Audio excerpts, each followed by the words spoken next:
know who this message is for, but I do know that the Lord turns no one away. Not one person will he ever turn away. You might have done some incredibly awful things in your life. It doesn't matter.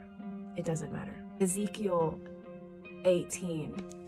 Listen to this. Starting at verse 21, it says, "If the wicked will turn from all his sins that he hath committed, and keep all my statutes, and do that which is lawful and right, he shall surely live. He shall not die. All his transgressions that he hath committed, they shall not be mentioned unto him. In his righteousness that he hath done, he shall live." It doesn't matter what you've done. It does not matter. It is time to come to Jesus. He is waiting. He has his hand stretched out, waiting for you to grab it.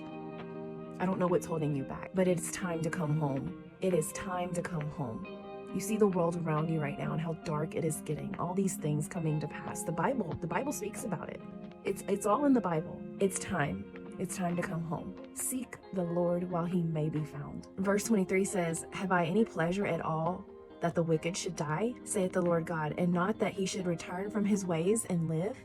The Lord is waiting for you to turn from your wicked way, turn from this sinful lifestyle, and turn to him. Lay it at his feet. He is waiting. He has no pleasure in sending anyone to hell. He has no pleasure in the death of any person. And even verse 24, when the righteous turn away from his righteousness, and committeth iniquity, and doeth according to all the abominations that the wicked man doeth, shall he live? All his righteousness that he hath done shall not be mentioned. In his trespass that he hath trespassed, and in his sin that he hath sinned, in them shall he die. You can go feed the poor, you can live righteously, you can do all those things. And yet if you turn from that and you start living in a sinful lifestyle, and you just continue to just sin and sin with no remorse and no conviction and no repenting and apologizing and coming back to the Lord, none of those good things that you have done will be remembered. God will not remember that. Just like when you go in front of a judge in court because you didn't pay your fines or what have you, or maybe a person raped someone and you're stating, "Well, sir, I did all these good things before that. Let's focus on that." No, they're not going to remember any of that. They're going to say, "No, you did the crime. You're going to do the time." There's no different here. Verse 25, "Yet ye say the way of the Lord is not equal.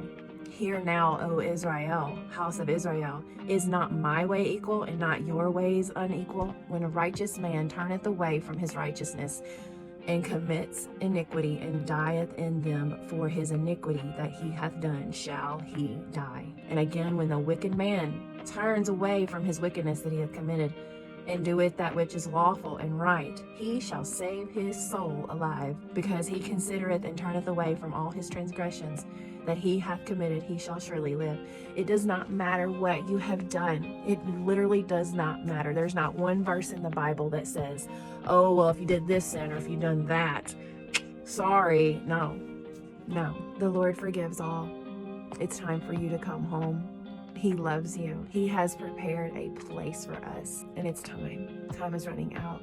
Seek the Lord while he may be found, because that door is closing very quickly.